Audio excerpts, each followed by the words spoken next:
This is the Essential Podcast from S&P Global. My name is Nathan Hunt. I woke up this morning at 5 a.m. I had work to do, work for this podcast.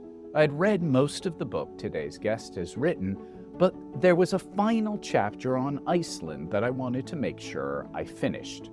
At 5 a.m., I was tired. I hadn't gotten nearly enough sleep, but I felt, indeed, I still feel, that I owed it to my guests and to all of you, my listeners, to read the whole book. The book I was reading was on overworking. At 5 a.m., the irony was lost on me. There is something broken in our way of working. We work too much. Our work is too unpredictable, too precarious. Layoffs are constant, an expected part of the quarterly earnings cycle. In my industry, finance, working too much is so expected that it becomes invisible, the background noise of life. And I am comparatively lucky. Part of my reason for starting so early today was so that I could leave in time to pick up my kids from school. Tonight, I'll make them dinner, hear about their day, and enjoy their adolescent eye rolls. Most people don't have that flexibility. Whether they are U.S. service workers subjected to flexible scheduling or Japanese office workers expected to gift the company some of their leisure hours, the idea of spending time with family is an unattainable ideal. The more we think about our approach to working, the more inefficient and inhumane it appears. But we resist any attempt to reform work. We are expected to suck it up and buckle down. My guest today, who cannot be blamed for my poor 5 a.m. scheduling decisions, is Brigid Schulte. The book she wrote is Overwork, Transforming the Daily Grind in the Quest for a Better Life. Ms. Schulte is a journalist, best-selling author, and the director of the Better Life Lab at New America. Brigid, welcome to the podcast. That's so great to be here. Brigid, when I started your book, I was resistant. I was fighting you for the first couple chapters. I was fighting the idea that we work too much. Why are we so resistant to changing our approach to work? You know, that is such a good question. And I have to tell you, the book was a real journey for me as well. And I started in the same place. I think that we are all raised, particularly in the United States, in this Western tradition, where we really value hard work. Hard work is what gives us our sense of purpose and identity. It's how we prove that we belong. It's how we show that we are valuable. Just think about it, how we talk in our language. We tend to denigrate, anybody who's not productive at all times as sort of lazy or not contributing. We tend to think that they're lesser people. And there's really interesting research around why that is. And it's not just American, or in the United States. I would say that we are kind of, the hyper example of that. But there was some really fascinating research that was done. And I'm sorry, I'm jumping right into research. But, I talk about this in the last chapter of my book, as I, too, was wrestling with, we talk about the future of work and what if there's less work and, what are we going to do? How will we support ourselves? Because work not only gives us our daily bread, but that sense of meaning and identity and value in the community. And so I found this research that really helped me understand what some of the sort of these drivers could be and how they've gotten so out of whack, really, particularly in the United States, some of the Western economies. So these researchers, they wanted to understand, well, why do we value hard work so much? And they did all of this research, not only in the United States, but also in South Korea, where there's also long work hours, like in Japan. Kind of like this overwork culture where overwork to the point of dying. It's called guarashi there. It's called karoshi in Japan. We don't have a word for it in the United States, although we do it. So they also did it in France, which, is one of the social democracies that we think has a much more, kind of more work-life balance or well-being at the center. And that's true in some cases. particularly in the way that they've developed their public policies in the way that we don't here in the United States, to prioritize health and well-being and time for connection and care. But what these researchers found is that, they gave an example of like, who's the better person? Say they had two people and they were both sort of automated out of their jobs and they had nothing to do. There was no productive work for them to do. And one of them came into the office every day and sat around, and the other one didn't and lived their lives. And they both got the same salary. Who did you think was the better person or the more moral person? And everyone in all of these different countries with these different kind of, work cultures, they all chose the guy who came into the office and sat around doing nothing every day. And they ended up calling it the moralization of effort, that there must be something so hardwired into us as humans that at one time, evolutionarily, it made sense. You needed to have somebody to help you bring in the harvest. You needed, we human beings, we cooperate. The only reason we survive is because we work together. And so that there must be some hardwired value to like seeing somebody who's going to really, be there for you. But now we're in such a different era that what we've ended up doing is valuing sort of what looks like effort that doesn't have necessarily any outcome or meaning. And you see that all the time. And that's a lot of what I ended up sort of like convincing me, because listen, I drank the Kool-Aid. I work too hard. I still work too much. I can tell you stories about like how I still am struggling with this. So it's hard. It's hardwired. We're part of this society where we get these messages that hard work and working all the time is what makes us valuable.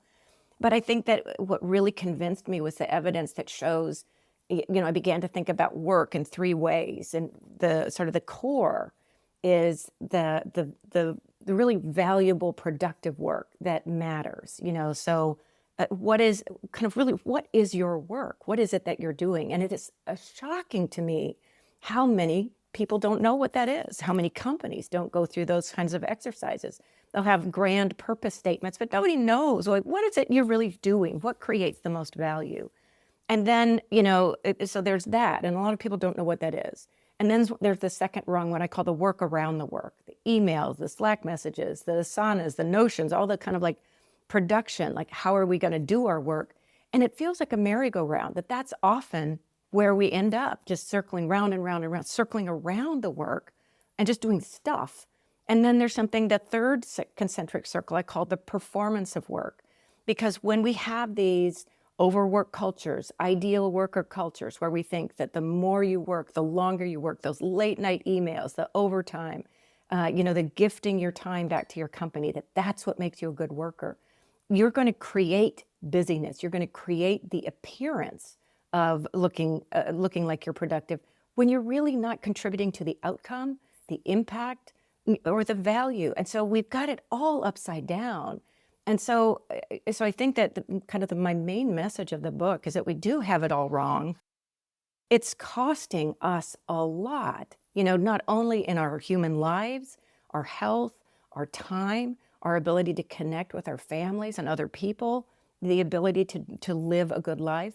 But on the business side, it's really dumb. Why are we doing this? It's astounding to me that we have practices that the evidence shows the longer you work, you actually do poorer work. You literally get stupid. Your cognitive ability falls. You make more mistakes. You take longer to do stuff.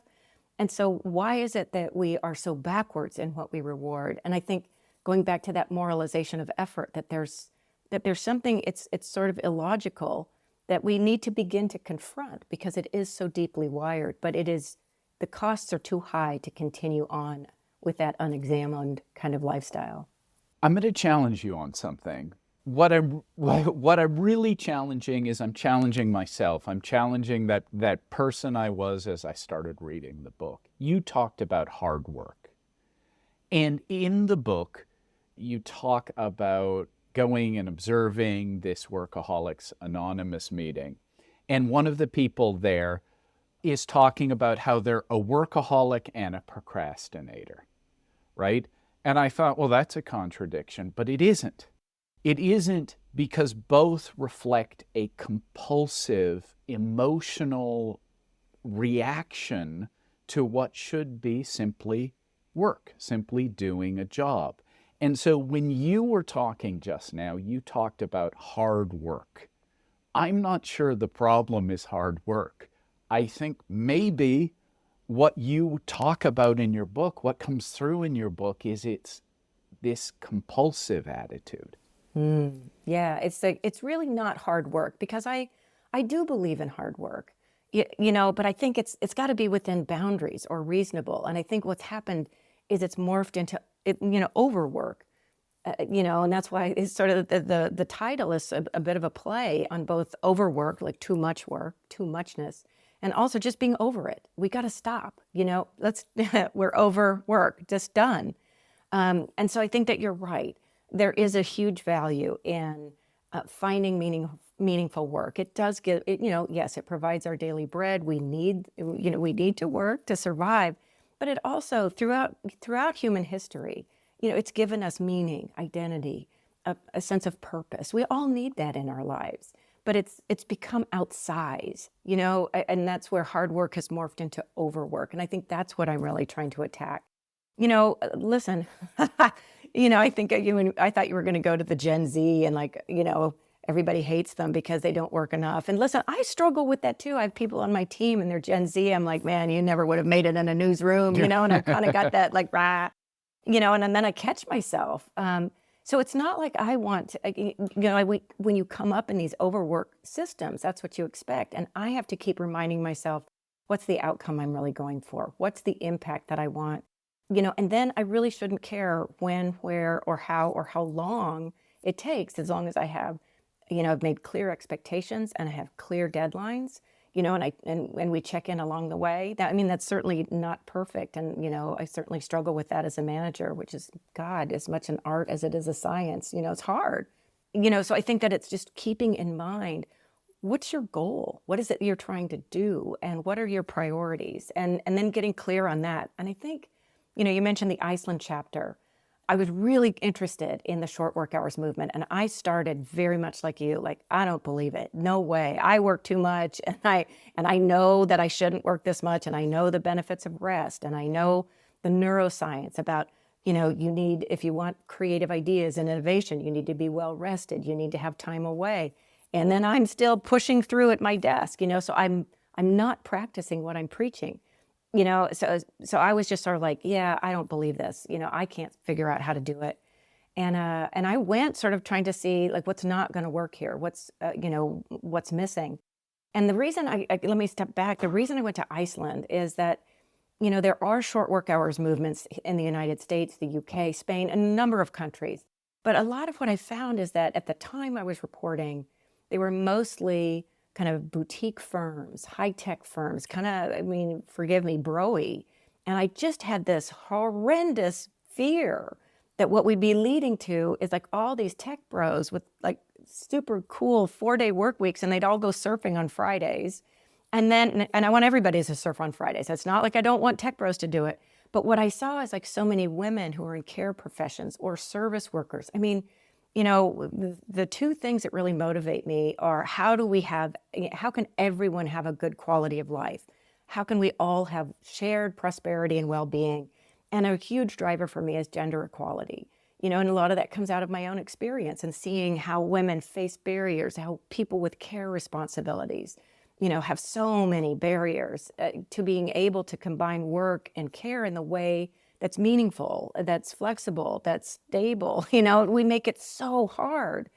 And so what I just sort of envisioned that this would be another thing that would lead to more gender inequality, with more guys having these great, schedules and enjoying well-being, and all the women working all the time. And so I ended up talking to a friend, and I was just sort of like, I don't know how I can write about this in the book. And he said, you should go to Iceland because they have made short work hours available to 85% of the workforce.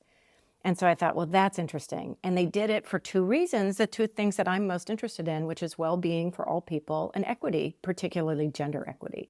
And so I went, and it was fascinating. I talked to police officers. You wouldn't think that police officers could work shorter work hours, and they figured it out.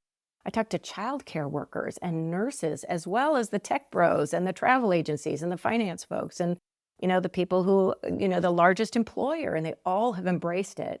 And I think what was so interesting is the way that they did it. It's not, there's sort of like no one, like, you must do this. Yeah, but what they did was the process was the same. And I thought that was what was so interesting and really convinced me that it could be far more applicable, that it's really an excellence process. And they started with, what is our work? What is most important? Kind of that center, the first rung of the concentric circles I was talking about, getting real clear on what that is. And then working backward through their day, through their week, through all their processes to see, is what we're doing leading to that outcome? And then getting rid of all the stuff that wasn't. We all talk about meeting and collaboration bloat, and we, throw up our hands and wring our hands, and then we go to the next meeting, but they actually did away with a lot of unnecessary, time-consuming processes that had a lot more to do with getting stuck on that second concentric circle of like running around and feeling busy, answering emails all day. And then the third one where you're basically creating busyness to show your value. And they got rid of those, or at least streamlined those two systems. And I think that's, to me, the lesson to learn. I even say in the chapter, look, I know we're not Iceland. The United States is enormous. It's huge. It's diverse. There's no other country like it. And that's what's exciting, is that we can learn from so many other places and really adopt and take the best, to continue in our own journey of evolution. Now, there have been American companies, and you talk about a couple of them in one of the chapters of the books, who have made these efforts, who have looked at more flexible schedules and shorter work weeks and eliminating the meeting bloat and the collaboration and the meeting to plan for the meeting that's a meeting, Oh man, we've all been in those, haven't we? Tear my hair out. I was in one this morning. And yet these efforts are made and then they fail. Why? Why can we identify what is wrong and even make steps to fix it and then fail anyway? So this is, that was a hugely revelatory, series of reporting that I did. And I do want to make the distinction that, in these work redesigns that I was writing about pre-COVID, just about every single one did fail, just like you say.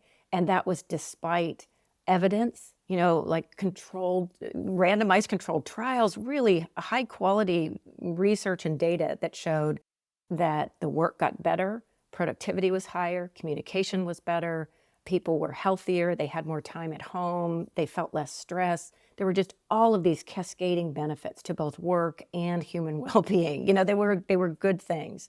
I'm thinking about Intel's Freelance Nation that I wrote about, results-only work environment, so many other really wonderful kind of work redesigns. Now, that's not to say they all failed, because then you've got others like BDO, who embraced flexibility very early on and have done really interesting things and have been leaders. So it wasn't that they all failed, but there were some spectacular failures despite the evidence. And then I think that we need to draw a line, and then COVID came. And then there was forced work redesign, and people were forced to be creative overnight because they had to be. And all of a sudden, all the things that leaders said they couldn't do, overnight, they started doing. All of that resistance fell away to flexibility, to working from home, to working different hours, to time, manner, and place of work. All of that fell away because we were in an emergency. And then over very, very challenging circumstances where there was a deadly virus, where schools were closed, where going to the grocery store was fraught, your neighbors could kill you. I mean, it was a terrible time. People proved how productive they could be. And so some of that work redesign has stuck, despite all these headlines about return to office. There are those pressures, and the reason that I bring up both of those two very different kind of scenarios is because the through line for both of them, and what I found was so powerful, is that the data doesn't matter. What matters is leadership belief. If a leader believes that the work redesign is going to work, it's going to work. If the leader doesn't want it to work because it's not the way they like to work or they're not comfortable with it, it doesn't matter what the evidence shows. It's not going to work. And I think that was really shocking to me, that we tend to think of our leaders, particularly business leaders, that they're hard-nosed and they're looking at profits and all the P&L and KPIs and all this stuff. And a lot of it is just it goes back to that moralization of effort. It's how you feel. It's your intuition. It's what you know. And I think that really surprised me, just the power of what people believe, the stories that we tell. And I think that through COVID, some leaders, when the ones that I've interviewed, it was like it clonged them on the head. It's like, oh, now I finally get it. Because a lot of leaders are not in the same position that a lot of workers are. You look at who tends to be in the C-suite. They tend to not have care responsibilities. They tend to be men, and then you look at the workforce. We've got, there was one Harvard Business School study that found that over 70% of the workforce has some form of care responsibility, whether it's children or you need to care for yourself because you're sick. And as our population ages, more and more of us are going to be involved in care, and that includes men. When you look at the research, more and more men are caring for elderly parents. And so there's this real disconnect in experience. Brian Elliott of the Slack Future Forum, I think, said it best. He said, it's not like there's a cabal of, evil corporate leaders that want to make us all miserable. But what it is an echo chamber. And they all talk to each other, and they've all had the same experiences. And they're very different from what most workers experience in their lives. And they need to get out of the echo chamber. And I think that was the other lesson, really, in some of the work redesigns, the best work redesigns through COVID, the short work hours, is when leaders did get out of their bubble and then talked. There was so much more communication and turning the power back to the people closest to the work to say, you figure it out. How do we do this? I'm going to support you. This one childcare provider who ran this program, she believed that short work hours could work. And she took her team together and she said, I don't know how to do this, but you do. You will figure this out. And she gave them the power to go through their day in 15-minute increments and figure out how to do a shorter work week. And they did. I don't want to bury the lead here because I think it's a crucial insight that shorter hours in work actually lead to higher productivity. Not higher productivity per hour, but higher productivity just as a pure number. Why is it that we cannot allow ourselves to believe that we will actually get more done by working less? What is that mental block for us? Honestly, it goes back to that belief. It's not just leadership belief, but it's what we believe. And we've been told a story for a long time that the harder you work, and that being kind of equated to hours, the longer you work, the better you are. And some of that, honestly, is because we still haven't figured out, as work has changed, we haven't figured out how to measure what good work is. We're still using kind of the factory model. You show up at the plant, you punch your card. And we found out, Henry Ford found out with his own internal research that the longer you worked manual laborers, the worse they got. They made more mistakes. It cost you more money. So, the entire manufacturing community was up in arms when he decided to go to a 40-hour work week and 8-hour shifts. At the time, people were working 12-hour shifts, 6-7 days a week. So, it was unorthodox at the time, but he was able to prove that when workers were paid better and they had reasonable schedules, they worked better. And then he was able to keep his, production lines going longer, hire more people, and make more money. And so then, that he was able to sort of have a use case or a proof case. And he had the power And that there had also been decades of union movement trying to get a shorter work hour. So there was sort of a coalescence there. I think we need brave leaders. I think we need more people willing to show us the way. And I have to tell you, there are brave leaders out there, and there are more want to find them and tell their stories, and they're a little afraid to talk because they don't want to be the first mover. There are people who are the evangelists out there, but I think there are an awful lot more. When you look again at these return to office stories, and you've got the big headlines and the Amazons and the Wells Fargo and the PwCs, and oh my God, we're all going to go back in the office. We haven't learned anything. But if you look at the research, like Nick Bloom out of Stanford, who's been doing, remote and digital work research long before the pandemic, the majority of companies are still offering some form of flexible work, some kind of hybrid. I think that the research shows that both in-person and full remote, you kind of have the least satisfaction. But there's some, if you can do hybrid right, then you'll have the most satisfaction, the most well-being, and the highest productivity. And the problem is a lot of companies don't know how to do it, don't know what it is. And the leaders are sort of like, I don't know. They're kind of like putting their finger to the wind and like, maybe we'll just all go back to work full time, so I don't need to figure this out. And I think we need, I think people are figuring it out, and they need to be, much more public about it, because we need those stories to counter the return to office headlines. Because I think that's the reality out there, is that we have gone through a sea change in how we work.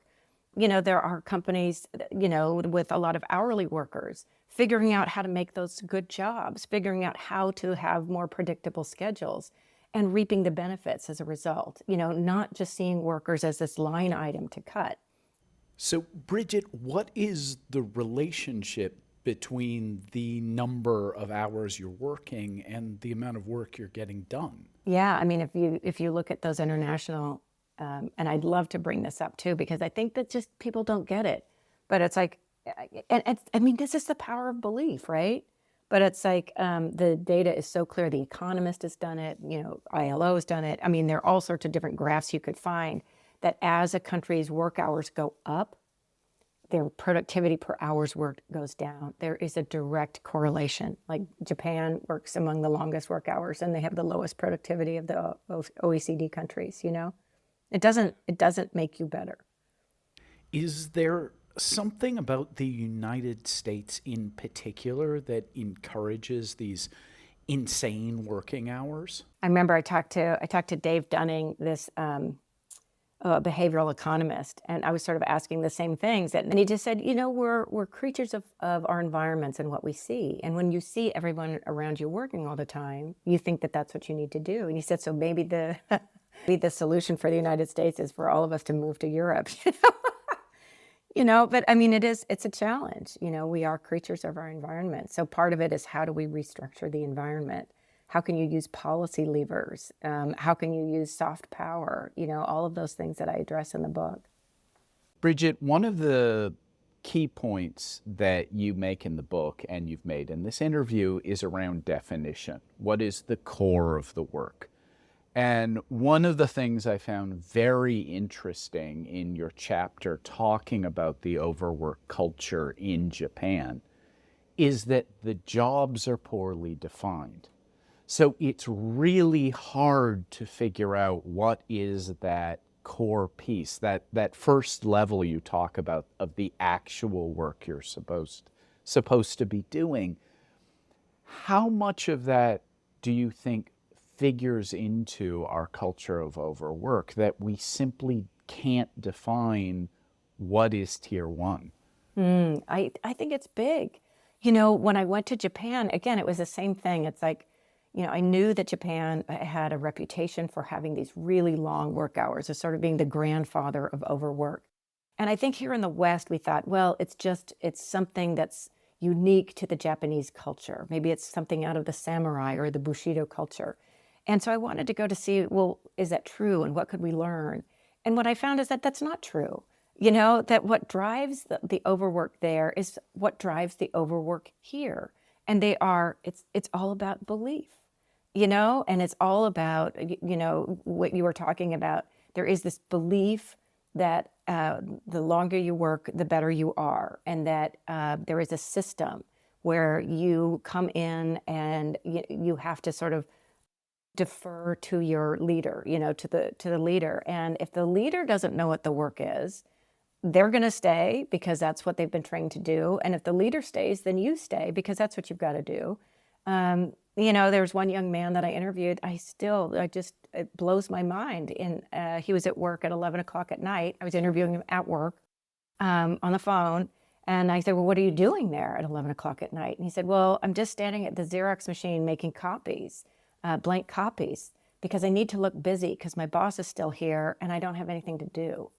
And to me, that is so indicative. I mean, that's probably an outsized example, but to me, that's a lot of what our work culture is.